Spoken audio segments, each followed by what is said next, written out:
Welcome to the Nebraska Land Bank podcast. I'm Ty. I'm David. I'm Danielle, and we're your hosts. In each episode, we'll sit down with local guests to highlight the incredible people and stories that make our community unique. From finance to sports, community events to local businesses, we've got it all covered. Join us as we dive into the heart of our community. This is the Nebraska Land Bank podcast, always community-minded. Every voice, Every topic. Every time. so turn the volume up, settle in, And let's talk Nebraska land. And friends, welcome back to the Nebraska Land Bank podcast with Danielle Remus. Ty Lucas is back in the house today. Last time we recorded, you were not here. I told everybody you were off sampling or developing new wing recipes. Did you have any luck with that, or? Well, yeah, I was hard at work at it. I was very hard at work at it. It was probably the most downloaded episode we've ever had. That might be, yeah. So we get to talk about food again today. I'm really, really excited. Yaron Goldman is here. He's the CEO of Ribbon Chop House. It is a brand new restaurant to our market. We're really excited to talk about it. And so welcome, Yaron. We'd love to have you here. Yeah, thanks so much for having me. We're excited to be opening in North Platte, and it'll be our first restaurant in the state of Nebraska. And I appreciate you guys having me here today, and this should be a lot of fun. Well, Yaron, you're in for a treat. We always open the episode with an icebreaker question, and we go around the room, and each of us answers the question. So today's... Great, I'm excited. Yeah. So today's question is, what is one dish that you make personally that you are best known for among your family and friends? I can start. Yeah, go for it, Danielle. Yeah. For anybody who's been listening for a while, they know I'm not very good in the kitchen, but I have a stolen recipe. It's actually my husband's friend recipe. It's literally elbow macaroni and cheese and corn baked. Have you ever had that? Hobo? What Yeah. makes Is that it? what it's called? What makes it hobo? I'm just curious. Did I say hobo? I thought so. Elbow. Elbow. Elbow. Sorry. Wait. See, my bad.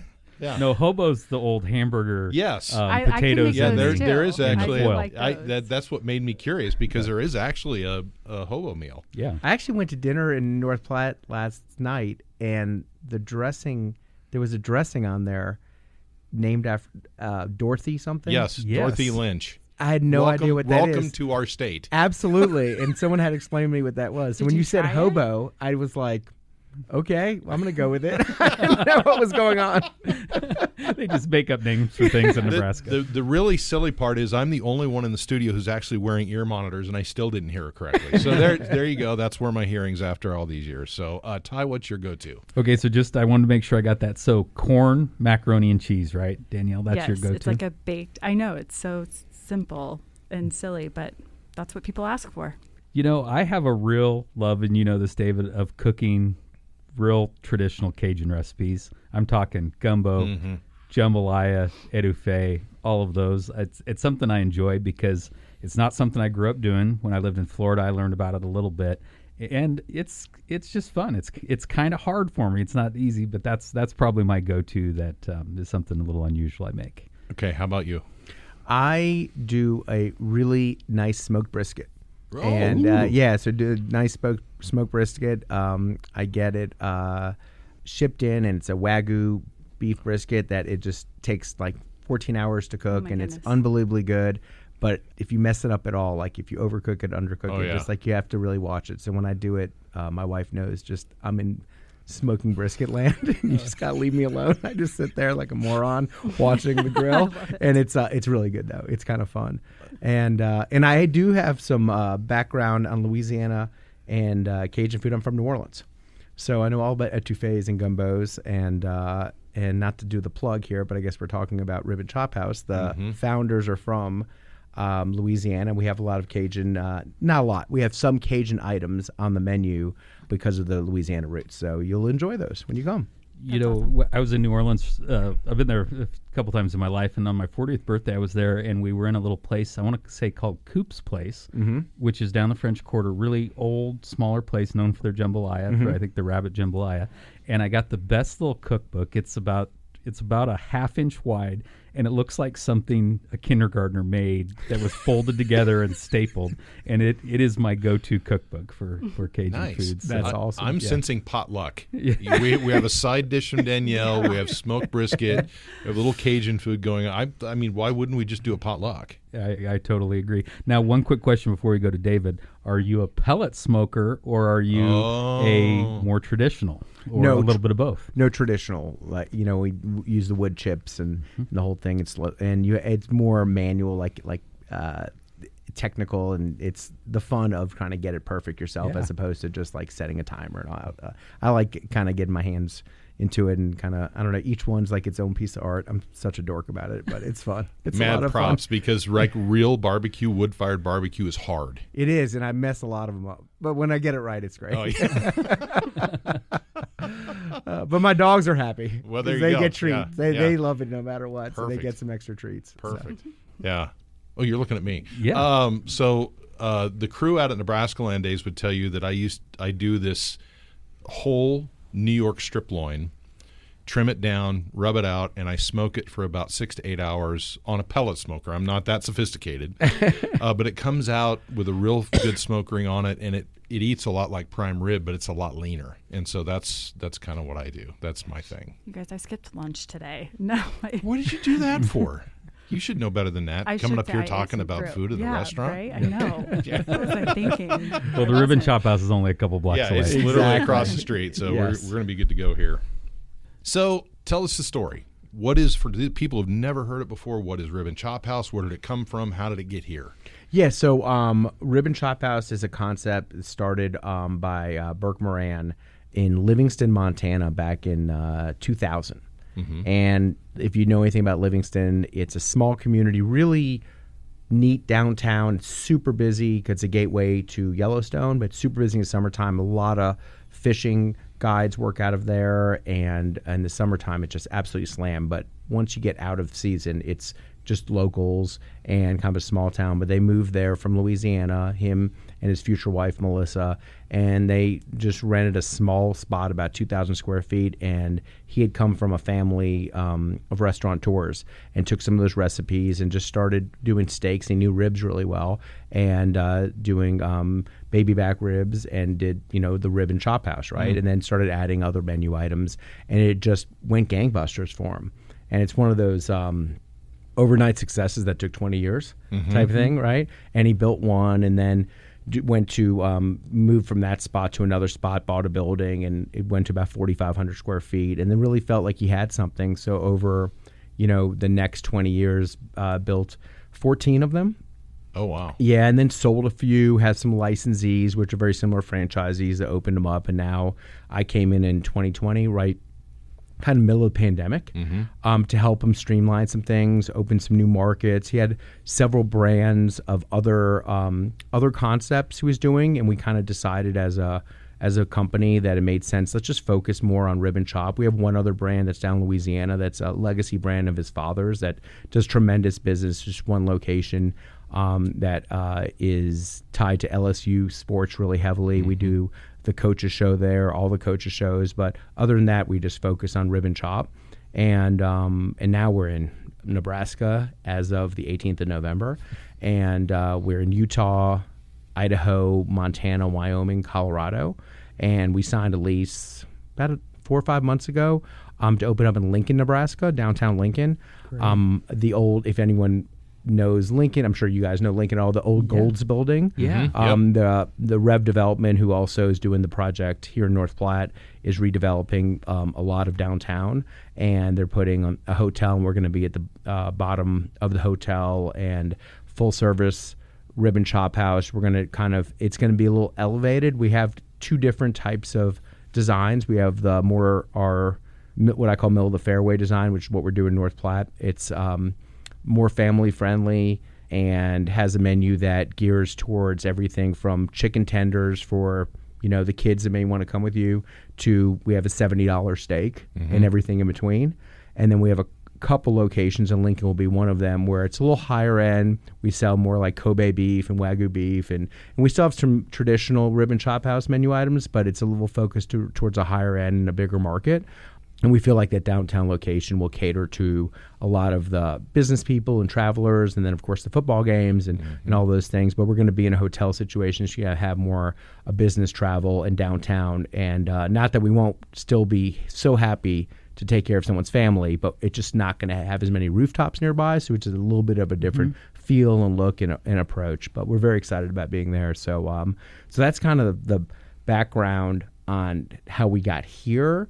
But the Chop House brand is just built with a lot of blood, sweat, and tears. Anyone knows how you build any business, let alone the restaurant business. There's just a lot of ups and downs. And kudos to Burke and Melissa for really building this up. And I'm just happy to have been here for now a little over 4 years and help them develop the brand, help them get to a place where we can grow a little quicker and a little more consistent, because as you grow in any brand, but particularly restaurant retail, consistency is really important. So if someone comes here and then is driving through Cheyenne, Wyoming and visits the Chop House there, we just want to make sure they get exactly what they got in North Platte and have that same great feeling and taste and, all of those things. Yeah. Now, I was in the one in Cheyenne actually to watch a Husker game last year. Oh, great. I absolutely love the Cheyenne location. I had a son that was going to school there last year, so I've spent some time in there. And what I absolutely loved about that location was it has, more of your family dining area, your traditional dining area, and then it has what's a little bit like a Cheers area, or a little bit of a, I don't want to call it, not a sports bar, but a very friendly bar area with nice dining areas and all that too. And I know a lot of our listeners have been to the one in Cheyenne. So talk to us about how North Platte will feel or compare to, say, the Cheyenne location or the Laramie location. Yeah, so I think Cheyenne's unique, and I'll try to explain it for the people who haven't been there, but it is this full-service, casual, fine dining restaurant with a main entrance, but then we also have a street entrance to the bar. And it does feel like almost two different places, right, with the same menu, but it does feel much more casual versus kind of the casual fine dining room. And that is kind of unique to Cheyenne, but people really like that and appreciate it. And it's one of our most successful restaurants. Laramie similarly has that bar area, but it's kind of tied in. Like you can see the dining room from the bar. And I think in North Platte, we'll get that sense that they're separated, the bar, but also still kind of together, right? There's a wall that separates them, but it's also not as big of a location. North Platte's not a huge site for us. And we pick locations based on size, but also like availability. Since unless we build a building from scratch, we kind of have to work with what a developer, a landlord, what's available and what matches like the economics of a deal. And as bankers, I'm sure you guys understand that, right? we try to. Yes, exactly. But I'd say the Cheyenne location has built such a great following for us. And actually the reason we're here is because the developers and some bankers and some people who wanted us to start developing Nebraska have been coming to that site to the past year and a half saying, hey, how do we get one of these in our area?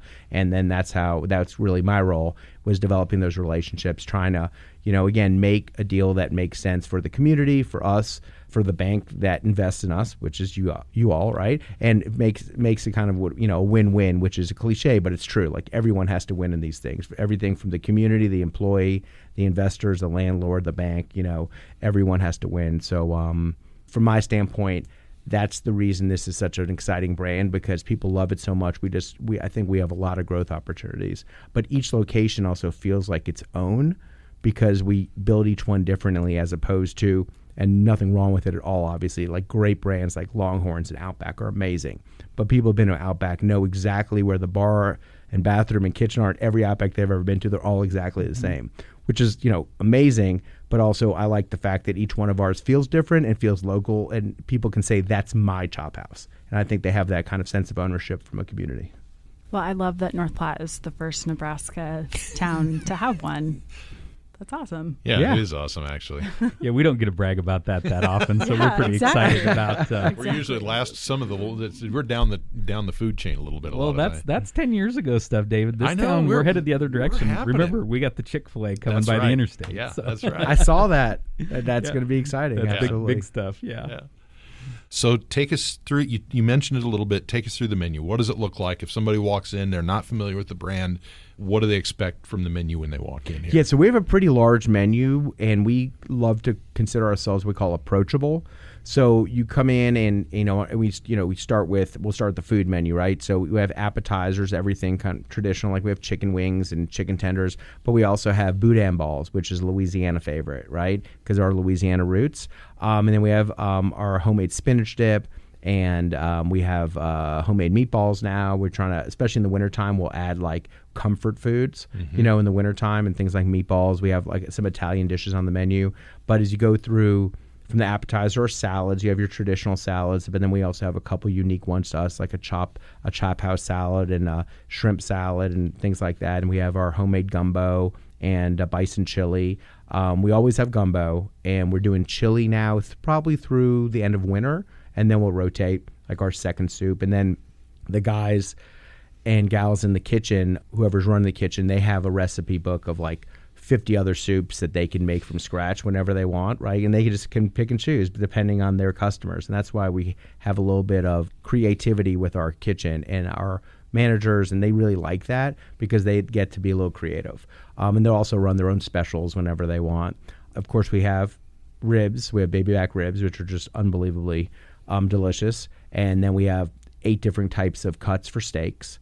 Then we have seafood. We have salmon. We always have a fresh catch of the day, as long as we can get a fresh catch, right, if it's available. We have a bunch of different pastas. And then we have a lunch menu that has burgers and fish tacos. And, I mean, our menu's really vast, so there's more than that, too. Sure. But those are kind of the main things. So it's something kind of for everyone. We always have lobster tail on the menu as well.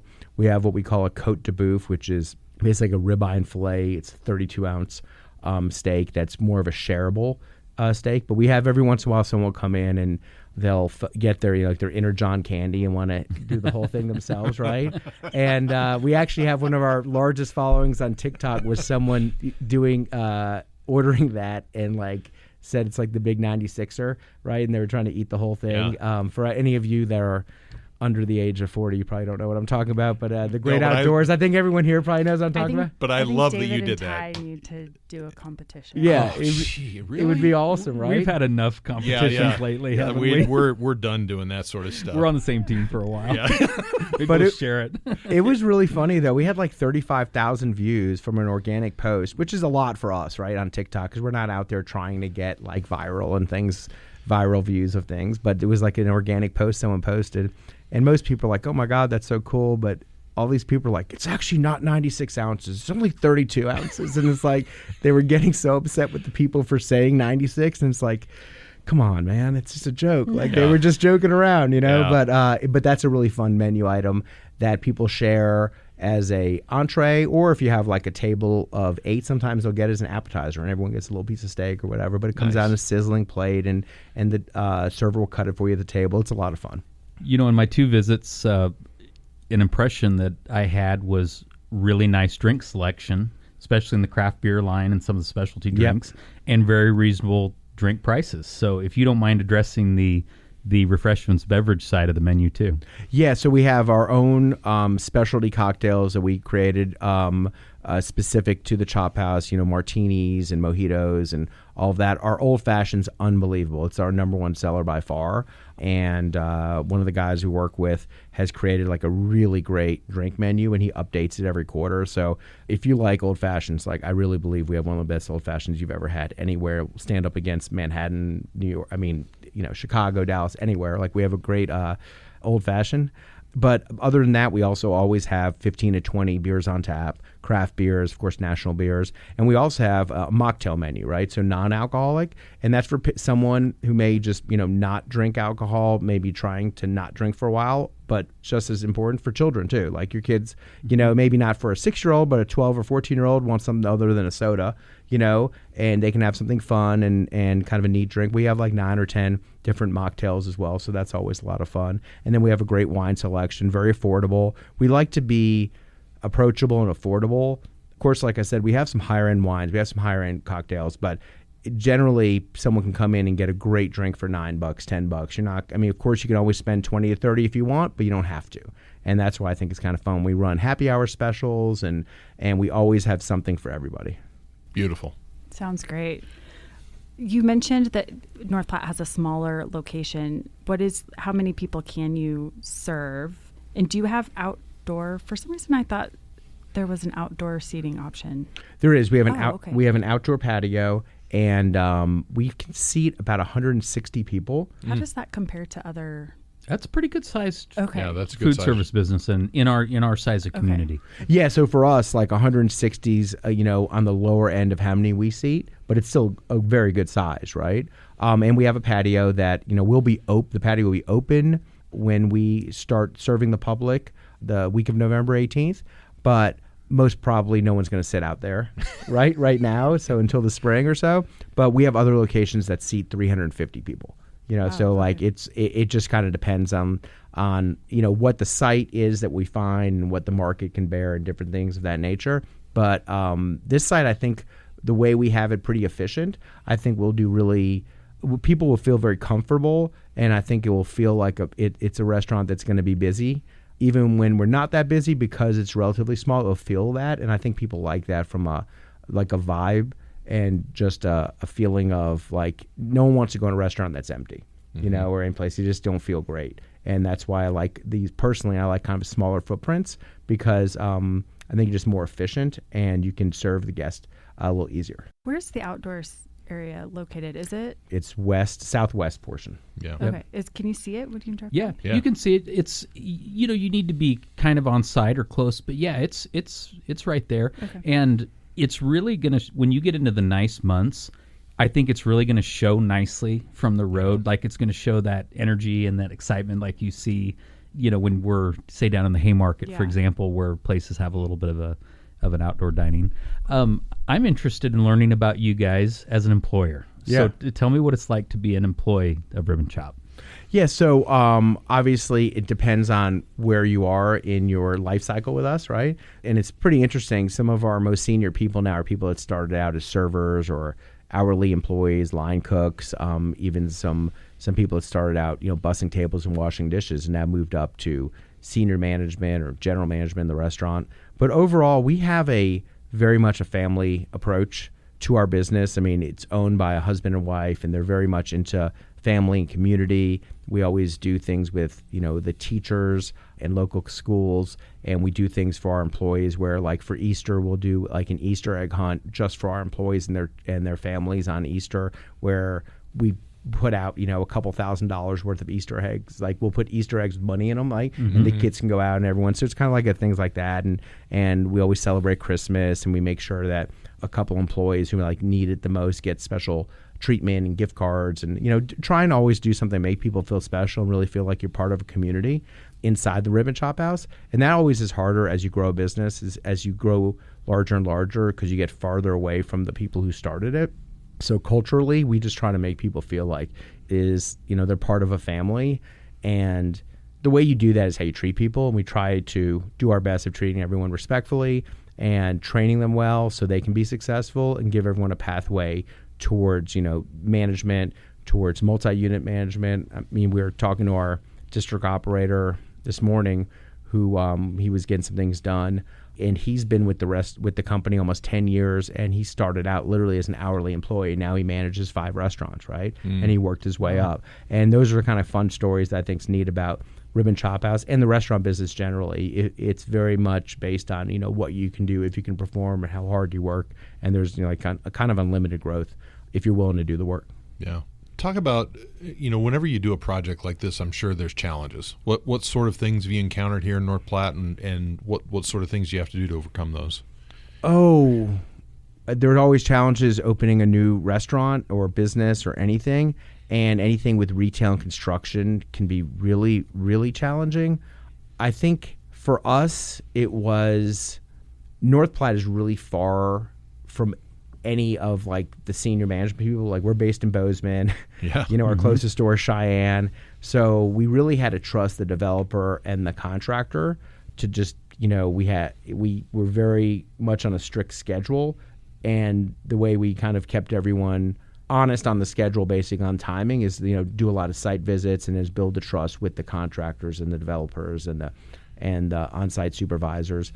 And as they sometimes ran into troubles, they were, with it could be supply chain issues. They ordered a certain kind of wiring that didn't come in, whatever it may be, equipment, all that. They were always very straightforward with us. Hey, we have a delay here. How do we do this? Whatever. Because this project's been delayed a few months, right? We thought we'd be open around August. So it's now middle of November. So it's been delayed a little bit, but we have a very good contractor at NGC. We have a very good developer, and we just always work with them, kind of above board and dealing with that. So for us, that was important to help us overcome some of those challenges.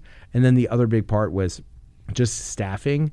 It's always hard to open in a new market with new managers when you don't know when the restaurant's going to open, because, you're hiring someone to take a job, but they're like, well, when do I start? And you're not sure. And, you have to train them. So they have to come to Billings, Montana to train, or Cheyenne, Wyoming to train. And it's all those challenges. And you just they have to believe that you really are going to open. And we kind of got over that. And we got what I believe is a phenomenal management team. And actually, the general manager moved here from Boston. Oh, wow. Yeah, great guy, great family. And he is from a small town in Alaska. And I won't tell you his whole story, but most recently is in Boston. And him and his family just want to move back to a small town again.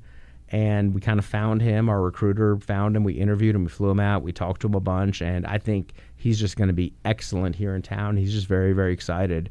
Doesn't have any connection to North Platte until now, and just is really taking to the community. And his kids are in school, and just really, really going to be great. And then the rest of the management team is rounded off by people who've been in the community a very long time and know a lot of people. And I think we've got the right balance. So it's exciting. But the challenge is, it's like I told someone earlier today, the challenges of getting here, this is the easiest part. It's where are we 5 months from now on a Tuesday? Are we executing? Right. When we're all gone? It's like, did we staff and do we train and give them a model that will work 6 months from now? Because the contractor's a one-off thing. Once you finish with them, it's not constant, right? Now the thing that's constant is executing when you all come with your friends and family, delivering on a great menu and doing every day. And I feel like we will do that, but we'll have our ups and downs. But that is this business. Yeah. What days of the week will you guys be open? So we're open 7 days a week, 11 a.m. to 10 p.m. Ooh, I need a Sunday night place every now and then. I mean, I like to cook on Sunday nights, I know, especially during football season, but I definitely need a Sunday night place to go every now and then. Yeah, that'll be great. My old go-to for years was, remember the little props to Jimmy and Susie Chang, who had Hunan's and Our Market Forever. That was always Sunday night. Great Sunday night place. spot. Yeah, great Sunday night spot. Yeah, a lot of our restaurants, our fantastic restaurants in town, give their staff a little break and whatnot, and they're closed here on Sunday nights, and so I have a feeling that'll be a popular evening for you guys. Oh, that's great. That's good to know. Yeah. And we'll and we have to give a little bit of a selling pitch here. We have a great bar area with a lot of TVs to watch the ball games on Saturday afternoons or Sunday all day or Sunday evening. But it's a fun bar and with a lot of I think it'd be a great place to come watch your favorite team. And then Sunday nights, watch that Sunday night football game and grab dinner. Well, I'm advocating for Denver Bronco apparel in the restaurant. See, you're right on the edge of Chiefs country versus Bronco country here in North Platte. So I'm sure you're learning that as you've been in North Platte. Yeah. Absolutely. I have Ty is the only Bronco. Whoa. Well, it's kind of funny now during the Swiftie movement. There's all these Chiefs fans now around here, but yeah, we're right on the line. Oh, that's really it just funny. Depends who's better. The funny thing is, back in the '90s when the Broncos were better, it was all Broncos. Yeah, it was country. all Broncos. Yeah. And now the Chiefs have been dominant for a few years, and now you've got some of this crossover. And us old Orange Bloods don't like that very much. So that's really well, funny. I mean, if the Broncos played better, then I think they'd have more fans in this area. But we just can't catch a break here. No, we can't. Yeah. We always take a break from some of this stuff and do a little segment called Asking for a Friend. And Danielle, I'm going to let you tee this off because I feel like you're setting us up here. No, the Asking for a Friend question that I have for you today is, what would be a great gift for a husband for Christmas? Now, are you trying to help us help you in your Christmas shopping this year? Maybe See? slightly. I mean, I assume Jared's just like my spouse and would never dare listen to this podcast. So He I think this doesn't. is a fairly safe conversation. 100%. This might be my question. I might be asking this question for myself. I'm not a friend. Okay. And yeah, Jared does not listen to the podcast. He says that he listens to me enough at home. So he chooses not to listen. I'm going to let that be. Yeah, I'm just going to leave that alone. Well, I think we should all three give you a little feedback. I'll go first real quick. First of all, anything, we've talked about barbecues and grills. You can't have too many grills. I mean, realistically, you need a charcoal grill, you need a pellet grill, you need a smoker, you need a propane grill, and it's fun to have cinder blocks and a grate for like an authentic rustic fire grill. So, and I mentioned a Blackstone, and he's not making this up. Just to let you know, I think he's got 3 at the house right now. Well, and I got, with a 4th with the blocks. Of course, you need turkey fryers and other things. So anything in the grilling arena, I would highly recommend. I might have to come to his house on Sunday night. Hey, look, his place is not a bad place to have a meal. Okay, I'm just telling you right now. Absolutely. Yeah. The other thing is, I'm kind of into, the NFL does these, every week they have different, they'll have the white camo or the camouflage, or they have the black and white uniform, whatever. The NFL's doing different stuff all the time. And so whatever his favorite team is, you should watch for some of that week by week, hats, shirts, all that. So that's my advice. I'll kick to you guys. For me, I hate clothes shopping. So my wife buys me clothes for Christmas like a child, and I love it. Yeah, because she really knows how to pick up nice clothes for me, and I'd like to dress nicely, but I hate the idea of shopping. So she does it for me, and it is the greatest thing ever. And one year she didn't. I was really disappointed because I was like, now I have to go. Yeah. So I have to give props to Abby here at Hirschfeld's, because she knows my husband's size. She knows what he likes. So literally she could probably just do the shopping for me. We have a fantastic, if you haven't been in there, we have a fantastic men's clothing store in downtown North Platte called Hirschfeld's. And you're right. She knows. Yeah, absolutely. So, does he golf a little bit? He's a golfer. Yeah. I don't know how golf balls are great. Like golf clubs, anything golf apparel is always a great item. And if I don't know and maybe this is going too far, but like my wife and my we still do stockings at our house. There's socks and underwear in there every year. I don't know why. It's like I'm 10 years old. I used to get socks and underwear when I was a little kid, and I still get socks and underwear now. I don't know what it is. I love that. Yeah. But yes, clothing is always a great option because I dislike shopping immensely as well. So now a little bank plug here. When you go out and do your shopping, of course you can use your Nebraska Land Bank debit card. You can use a credit card, cash. I still pay for things with cash. It's one of the few left in the world, I think, or a check. But what's the other option, Danielle? Well, another option is a holiday gift card. And what's so great about that is because there is so much fraud during the holiday season that you really kind of protect yourself from any type of point of sale fraud. But also the gift cards are a great gift for anybody on your list. Yep. Those are always great because it's like giving cash. So you can go right to the teller line here at Nebraska Land Bank and get a holiday gift card, right? Yeah. And for customers, November through the end of December, there's no purchase fees. So sometimes you run into that where you purchase those Visa gift cards. But here, during the holiday season here at Nebraska Land Bank, there are no purchase fees. Perfect. Yep. And if people want to send them out to friends or family that are not in North Platte, they're still going to be very usable in the Visa MasterCard network. Oh, yeah, absolutely. Everywhere. This has been fun today. What else should people know about the restaurant as you tee off? Anything else we missed that you really want people to know? Well, we're talking about gift cards. We do have a gift card promotion as well. Yeah, starting on Black Friday. You buy a $100 gift card, you get a $20 kind of bonus card to come back, and there's no limit on how many you can buy, so that's exciting. But other than that, we're just extremely excited to get open in North Platte and be part of this community and be open in the state of Nebraska, get Lincoln open next year, and then we're going to start looking at Grand Island and Kearney, and we really want to develop in Nebraska. We think it's going to be a really good market for us, and we just appreciate the way the community's everyone's been so friendly. Other restaurateurs have been, the bank, obviously, the city, everyone's been super helpful. We're so excited about all the people we've hired, and we just can't wait to, let people know who we are, and I think we'll be a great addition. I'd like to think we'd be a great addition to the community, and I think North Platte will be a great addition to the Rib and Chop House portfolio. Well, it's from a couple of foodies, and Danielle likes food too, I think, for the most part. Very much. Yeah.